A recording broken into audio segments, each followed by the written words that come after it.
Halo semuanya, kita bertemu lagi di mata kuliah pengauditan 1 ya. Apa kabar semuanya? Semoga semuanya dalam kondisi sehat ya.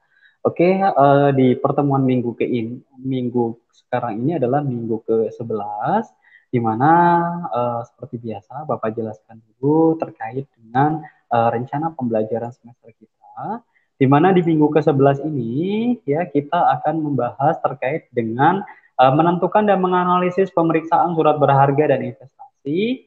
Setelah minggu lalu kita sudah bahas terkait dengan audit terkait dengan piutang usaha dan piutang lain-lain. Minggu ini di minggu ke-11 kita akan bahas terkait dengan pemeriksaan surat berharga dan investasi, di mana poinnya adalah sifat dan contoh surat berharga, tujuan pemeriksaan surat berharga, dan prosedur pemeriksaan surat berharga.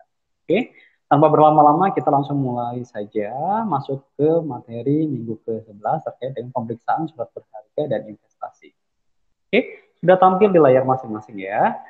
Oke, bab 11 pemeriksaan surat berharga dan investasi bersama saya Bahtir Effendi yang akan disampaikan di perkuliahan pertemuan minggu ke-11 mata kuliah pengauditan 1. Oke, kita masuk. Oke. Adapun garis besar pembahasan yang akan kita sampaikan adalah yang pertama adalah terkait dengan sifat dan contoh surat berharga. Yang kedua adalah tujuan pemeriksaan atau audit objektif terkait dengan surat berharga. Dan poin ketiga adalah prosedur pemeriksaan surat berharga yang disarankan. Oke, kita masuk ke pengertian dasar dulu terkait dengan surat berharga. Surat berharga atau commercial paper ya merupakan sebuah dokumen yang memiliki nilai ya, nilai uang yang diakui dan dilindungi oleh hukum untuk kepentingan transaksi perdagangan, pembayaran, penagihan atau sejenis lainnya. Itu surat berharga. Sementara investasi adalah kegiatan membeli aset atau barang dengan harapan di masa depan akan memperoleh keuntungan atau apresiasi terkait dengan peningkatan nilai maupun harga. Oke, sifat dan contoh surat berharga. Yang pertama adalah investasi dalam surat berharga dapat merupakan aset lancar atau non-current aset tergantung daripada maksud maupun tujuan daripada pembelian surat berharga tersebut. Jika surat berharga dibeli dengan tujuan untuk memanfaatkan kelebihan dana yang tersedia, biasanya surat berharga tersebut harus mudah diuangkan, ya, uangkan dalam waktu singkat atau likuiditasnya memang harus dijaga, dan surat berharga tersebut diklasifikasikan sebagai temporary investment atau marketable securities yang merupakan current asset. Misalnya dalam bentuk deposito berjangka, biasanya kurang dari 1 tahun, dan surat-surat terkait dengan saham atau obligasi yang marketable. Oke. Berikutnya, menurut pernyataan standar akuntansi keuangan tahun 2018, Ikatan Akuntan Indonesia nomor 50, ya, dijelaskan bahwa pemeriksaan surat berharga dan investasi yang pertama adalah instrumen ekuitas. Pada dasarnya setiap kontrak yang memberikan hak residual atas aset atau suatu entitas telah dikurangi dengan seluruh liabilitasnya. Terus yang kedua adalah instrumen keuangan, di mana setiap kontrak yang menambah nilai aset keuangan entitas dan liabilitas keuangan atau instrumen ekuitas entitas lain.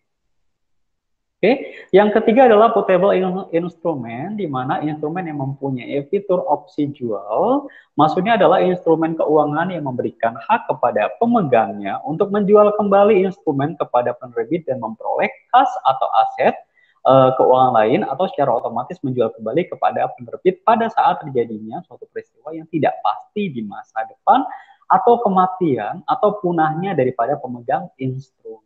Itu berdasarkan pernyataan standar akuntansi keuangan dari Ikatan Akuntan Indonesia. Oke, kita bisa lanjutkan. Poin berikutnya adalah kita masuk ke pemeriksaan surat berharga dan investasi. Kita masuk ke nilai wajar. Pada dasarnya, harga yang akan diterima untuk menjual suatu aset atau harga yang akan dibayar untuk mengalihkan suatu liabilitas dalam transaksi yang teratur antara pelaku pasar pada tanggal. Kalian sudah pasti sudah tahu ya, di mata kuliah pengantar akuntansi dan akuntansi keuangan kalian sudah belajar terkait dengan nilai pasar dan nilai wajar. Bedanya apa? Ya, benar ya.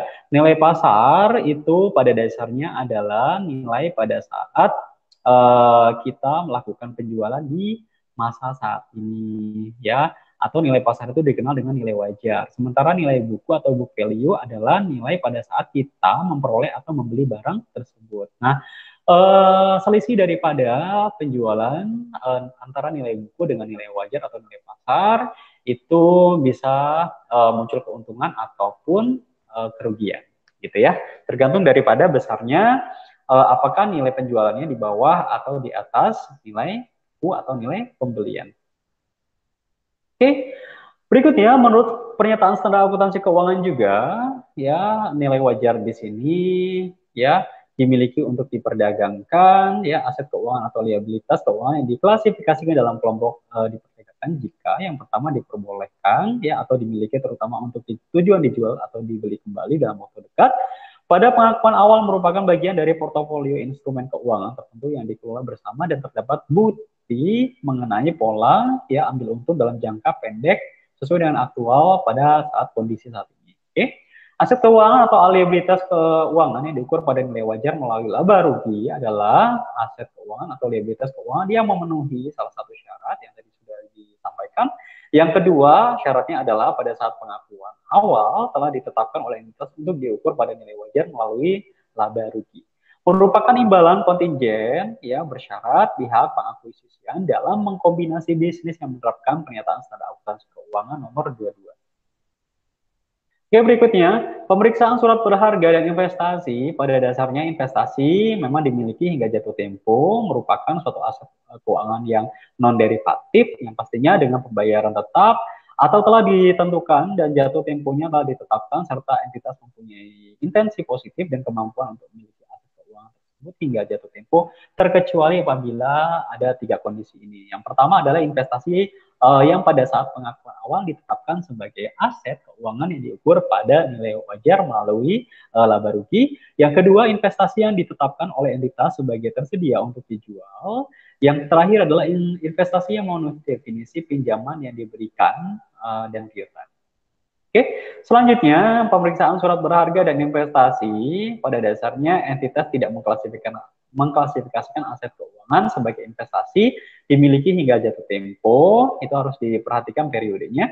Jika dalam tahun berjalan atau dalam kurun waktu 2 tahun sebelumnya telah menjual atau mengklasifikasikan investasi dimiliki hingga jatuh tempo dalam jumlah yang lebih besar dari jumlah yang tidak signifikan sebelumnya jatuh tempo, itu biasanya lebih dari jumlah yang tidak signifikan dibandingkan dengan total nilai investasi dimiliki hingga jatuh tempo kecuali penjualan reklasifikasi yang memang memenuhi 3 poin yang kalian bisa pelajari di slide yang sudah ditampilkan.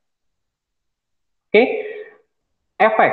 Efek itu adalah surat berharga, yaitu surat pengakuan utang, surat berharga komersial, saham obligasi, tanda bukti hutang, unit penyertaan kontrak investasi kolektif, kontrak berjangka atas efek, dan setiap derivatif efek. Pada saat perolehan, entitas harus mengklasifikasikan efek utang dan efek ekuitas di dalam satu dari tiga kelompok berikut ini dimiliki hingga jatuh tempo, diperdagangkan maupun tersedia untuk dijual. Oke, berikutnya investasi efek utang yang tidak diklasifikasikan ke dalam dimiliki hingga jatuh tempo dan efek ekuitas yang nilainya wajarnya telah tersedia harus diklasifikasikan ke dalam salah satu kelompok berikut ini dan diukur sebagai nilai wajarnya dalam laporan keuangan. Yang pertama adalah diperdagangkan, yang kedua adalah tersedia untuk dijual. Itu yang perlu diperhatikan ya. Oke, berikutnya menurut PSAK tahun 2008 juga pemeriksaan surat berharga dan investasi di mana entitas dengan laporan keuangan atau neraca yang asetnya dikelompokkan menjadi aset lancar dan tidak lancar, kewajibannya dikelompokkan menjadi kewajiban jangka pendek dan jangka panjang harus melaporkan semua efek yang diperdagangkan sebagai aset lancar.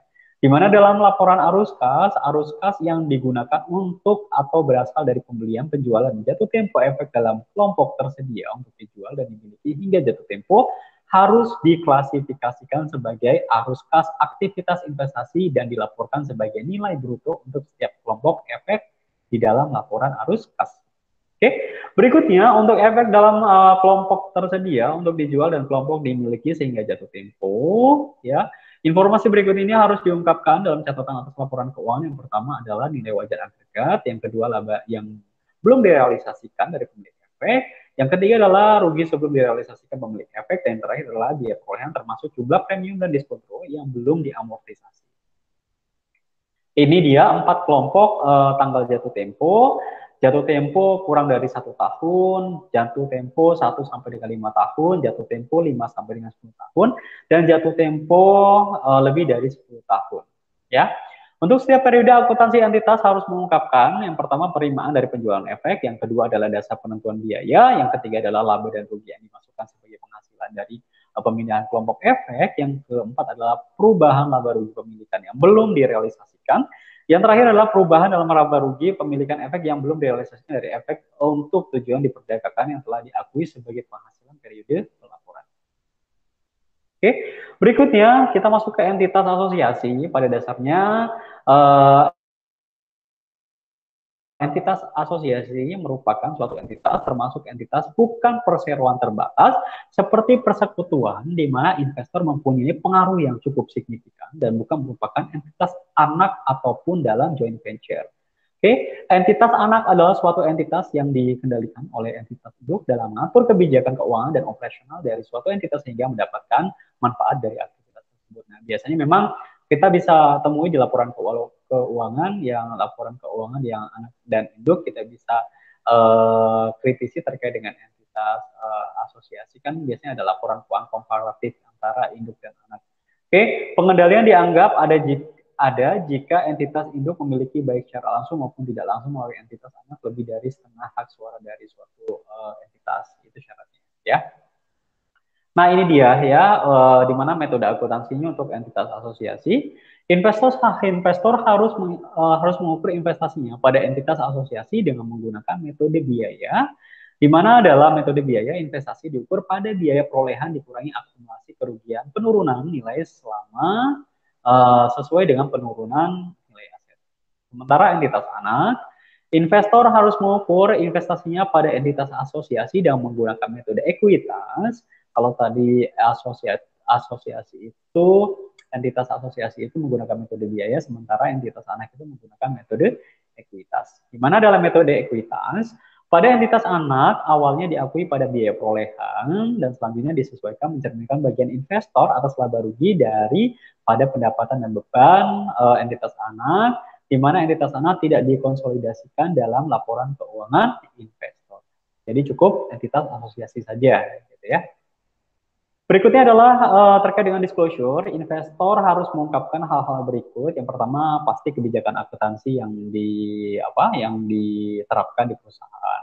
Terus yang kedua adalah jumlah tercatat investasinya berapa, itu juga harus diungkapkan di catatan laporan keuangan. Yang ketiga adalah nilai wajar investasi juga harus diungkapkan dan dijelaskan di catatan atas laporan keuangan. Oke, sifat dan contoh surat berharga. Pada dasarnya surat berharga yang digolongkan sebagai long term, ya investment, biasanya dibeli dengan tujuan sebagai berikut.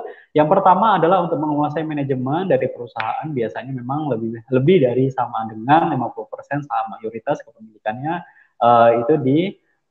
kita beli sebagai tujuan untuk surat berharga jangka panjang, ya. Untuk memperoleh pendapatan yang kontinu misalnya dalam bentuk bunga dari pembelian obligasi, karena jangka panjang, otomatis memang resikonya besar dan nilainya juga material, ya, sebagai sumber penampungan dari penjualan hasil produksi atau sumber pembelian bahan baku. Oke, berikutnya tujuan pemeriksaan. Oke, kalian bisa pelajari di sini tujuan pemeriksaan. Yang pertama untuk memeriksa apakah terdapat internal control yang baik. Yang kedua untuk memeriksa apakah surat berharga yang tercantum di laporan posisi keuangan betul-betul ada. Yang ketiga untuk memeriksa apakah semua pendapatan dan penerimaan yang berasal dari surat berharga telah dibukukan. Yang keempat adalah memeriksa apakah penilaian valuasi terkait dengan surat berharga tersebut sudah sesuai dengan standar akuntansi keuangan yang berlaku. Yang kelima untuk memeriksa apakah penyajian dalam laporan keuangan sesuai dengan standar akuntansi keuangan, ya, terkait dengan standar akuntansi keuangan di Indonesia. Oke, kita masuk ke prosedur. Yang pertama, kita diminta untuk mempelajari evaluasi internal control yang pasti, yang tadi di minggu sebelumnya Bapak sudah jelaskan. Kalau internal controlnya bagus, kita bisa mempersempit luas pemeriksaan kita. Apabila internal controlnya tidak bagus atau jelek, kita bisa memperluas daripada skop pemeriksaan kita. Yang kedua, minta rincian surat berharga yang memperlihatkan saldo awal, penambahan, dan pengurangan, serta saldo akhirnya kepada si klien. Periksa fisik dari surat berharga tersebut dan juga kepemilikannya, apakah memang surat berharga tersebut memang dimiliki atas nama perusahaan. Kalau seandainya surat berharga tersebut dimiliki atas nama direksi atau pemegang saham, itu menyalahi aturan dan memang kita harus melakukan perbaikan dan meminta klien untuk menyesuaikan dan kita masukkan sebagai temuan dalam proses audit kita.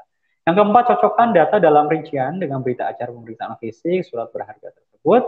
Periksa matematika akurasinya, akhiri dari rincian dengan buku besar, lakukan vouching, periksa perhitungan bunga dan dividennya, periksa harga pasar dari surat berharga pada tanggal laporan keuangan, matching atau tidak.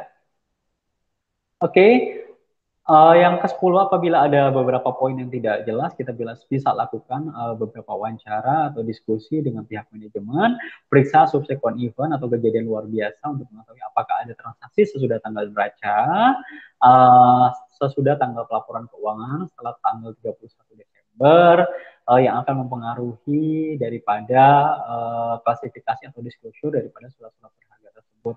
Misalnya penjualan long term investment dalam subsequent period ya. Periksa apakah penyajian sesuai dengan standar akuntansi keuangan yang berlaku dan tarik kesimpulan mengenai kewajaran saldo temporary dan long term investment yang diperiksa. Oke, ini contoh daripada ICQ, Internal Control Questionnaires ya, untuk pemeriksaan surat berharga ya, sudah tampil, kalian bisa pelajari. Diingatkan kembali kalau seandainya checklistnya banyak yang Y atau Ya, berarti internal kontrol perusahaan bagus. Tapi kalau seandainya banyak checklist daripada poin pertanyaan itu T atau TR, tidak atau tidak relevan, berarti internal kontrolnya jelek atau internal kontrolnya buruk. Oke, ya. Demikian untuk pemaparan materi di perkuliahan pertemuan ke-11. Mohon maaf atas segala kekurangannya. Terima kasih atas perhatiannya dan akhir kata Bapak ucapkan sampai berjumpa di minggu berikutnya. Terima kasih dan salam sehat selalu.